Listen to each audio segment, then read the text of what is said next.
Welcome to the Phoenix House Seminar Series on Opioids, produced by the National Clinical Training Department in Phoenix House Foundation.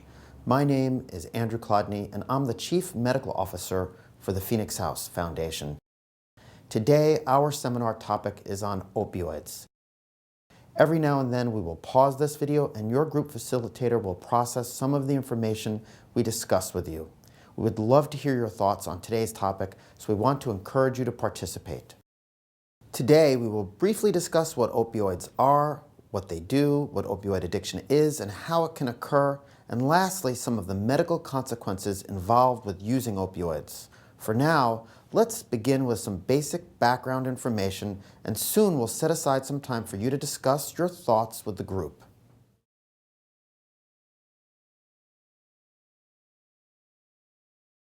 Opioids are drugs derived from opium.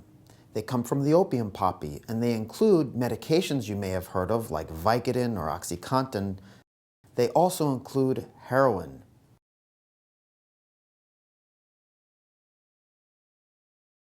In our bodies, including our brains, there's a group of neurotransmitters called endorphins. When we are injured, endorphins are released to reduce the pain. Endorphins are only released in small amounts, and they only work for a short period of time. Heroin, OxyContin, and other opioids get into the bloodstream, and the blood carries them to the brain and the rest of the body.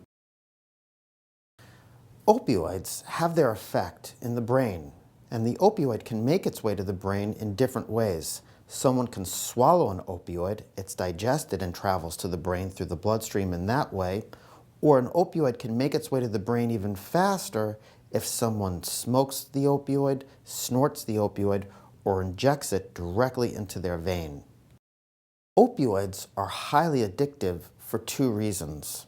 When somebody takes an opioid drug, it can make them feel good, and that is sometimes called a euphoria. The euphoria is what may make people want to continue using the opioid, and if they keep doing that, they can wind up getting hooked on the opioid.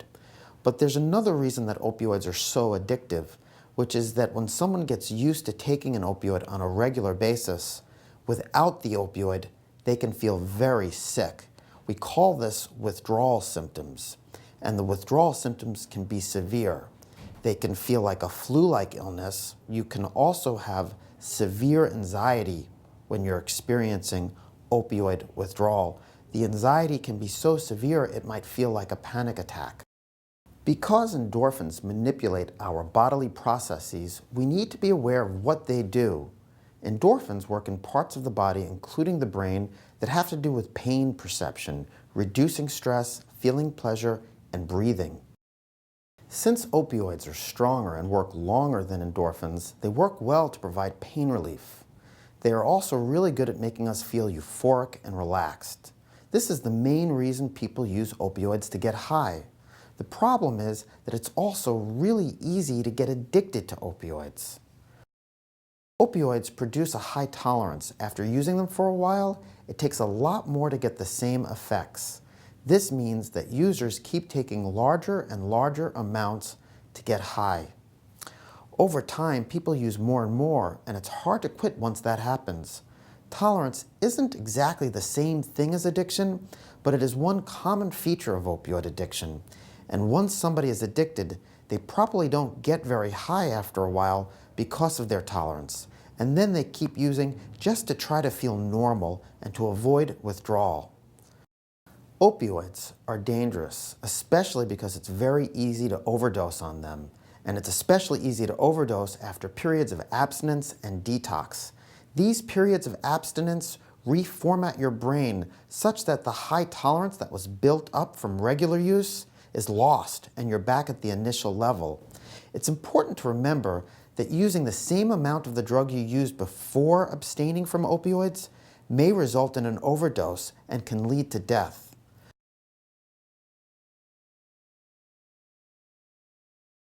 No matter how a person began to use opioids, the fact remains that opioid addiction is a possibility.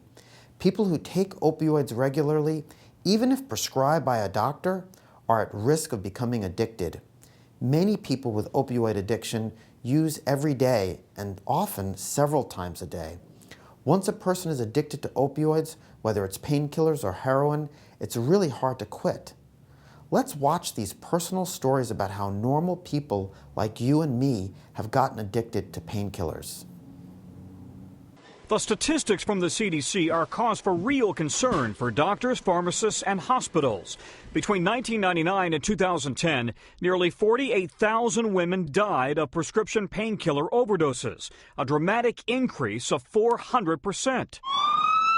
More women now die from all types of drug overdoses each year than from motor vehicle accidents or cervical cancer. I fell down my basement stairs quite a few times, concussion, blackout. Suzette Laufer considers herself lucky. For 25 years, she was hooked on Percocet after surgery and a broken collarbone, then Xanax for a stressful job.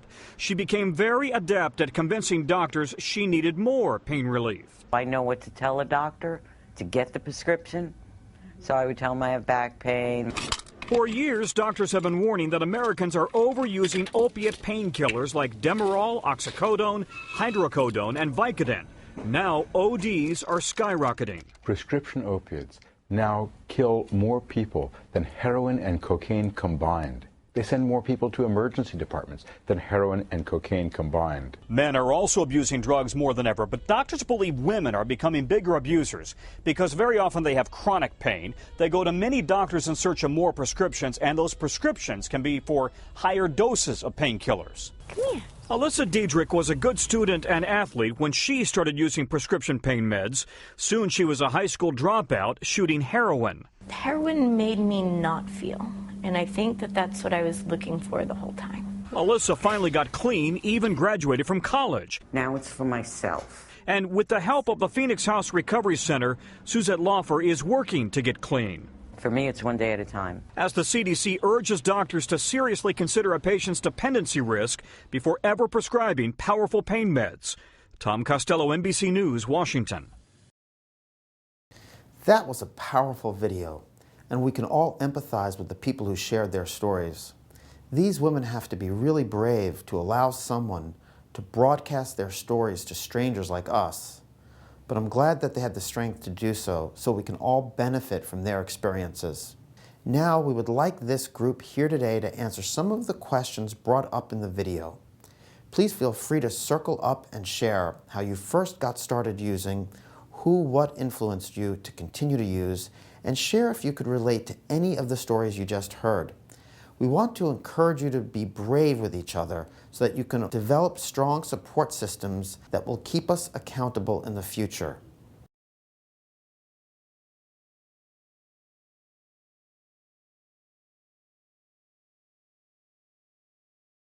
There are 5 things opioid users may have in common. They may go through withdrawal if they can't get the drug or try to stop all at once.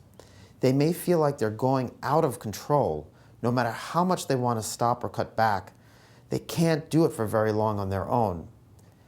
They may be preoccupied with the drug.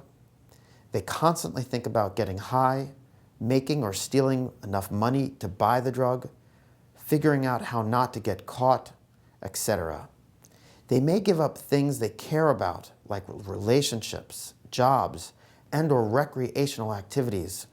Most of their time and energy goes into getting the drug, using it, recovering from binges, and trying to get out of trouble.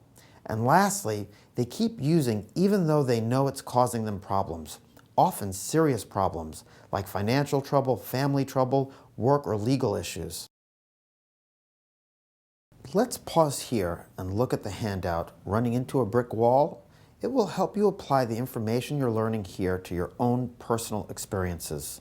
Although the name sounds harsh, it's a great worksheet to help map out your thoughts and actions once you have tried something that didn't work out.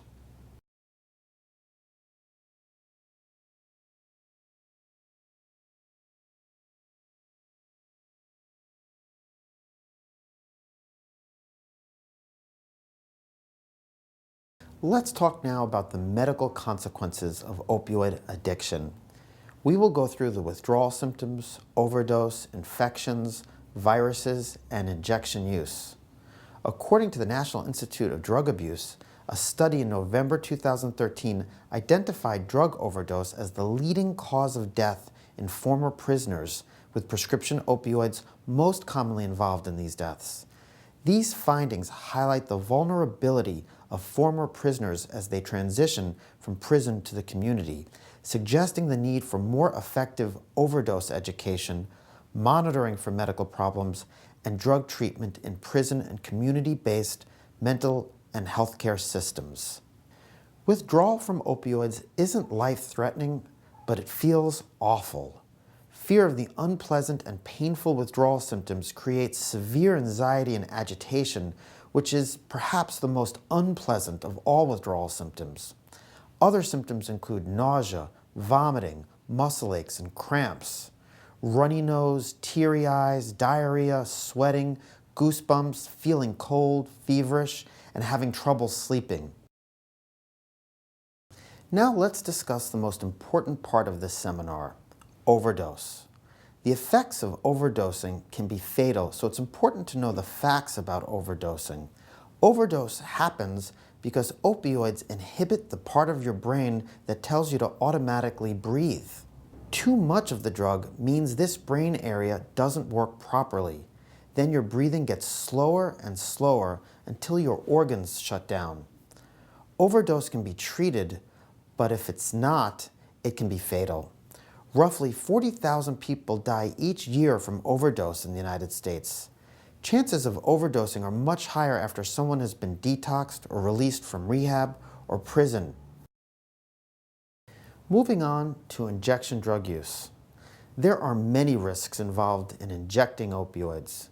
Using needles can make you sick with skin infections, blood infections, and infections around the heart that are called endocarditis and affect the valves.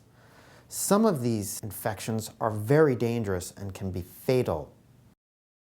If users are sharing needles, or even if they're just sharing works, they have additional health risks to consider, like hepatitis or HIV. Hepatitis is a liver disease which is highly contagious and leaves people at risk for long-term liver damage, liver failure, and liver cancer. Hepatitis C has become one of the most widespread infections among injection drug users. Some reports indicate that more than 80% of injection drug users are hepatitis C positive. There are some new treatment options for hepatitis C, but it's still hard to treat. If you are concerned about hepatitis, we encourage you to talk to your counselor, who may be able to link you up with our medical staff and get you tested for hepatitis. Injection drug users are also at high risk for contracting HIV infection. HIV is the virus that causes AIDS, and it attacks your immune system, making you susceptible to all sorts of infections. HIV, like hepatitis, can also be contracted by sharing needles or by sharing works. You can also contract HIV from unprotected sex. There are a lot of treatments for HIV, and people are living much longer than they used to, but no one wants to put their life at risk for this type of disease. Often, injection drug users are the people who are diagnosed with HIV/AIDS at the very last stages. They're the ones who are most likely to die from this disease. Over 68% of injection drug users worldwide have HIV.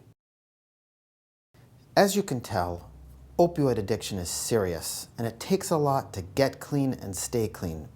Sometimes people use medications like methadone or buprenorphine, which is also called Suboxone, to stop withdrawal symptoms or to treat the opioid addiction. It is essential to get support from your friends and family. And we encourage all of you who are dealing with addictions of all kinds to seek help from support groups and counseling. Thank you for participating and listening to today's opioid addiction information session. We have discussed what opioids are, what they do, the signs of opioid addiction, as well as the medical consequences of opioid use. As Dr. Martin Luther King Jr. once said, "We must accept finite disappointment, but we must never lose infinite hope." We hope to encourage you to think about the topics and hope gained from today's discussion and talk about them in your group or individual counseling session. The more you know, the more you can have hope and the power to change, and we are here to support you in that journey. Thank you for participating. Be well.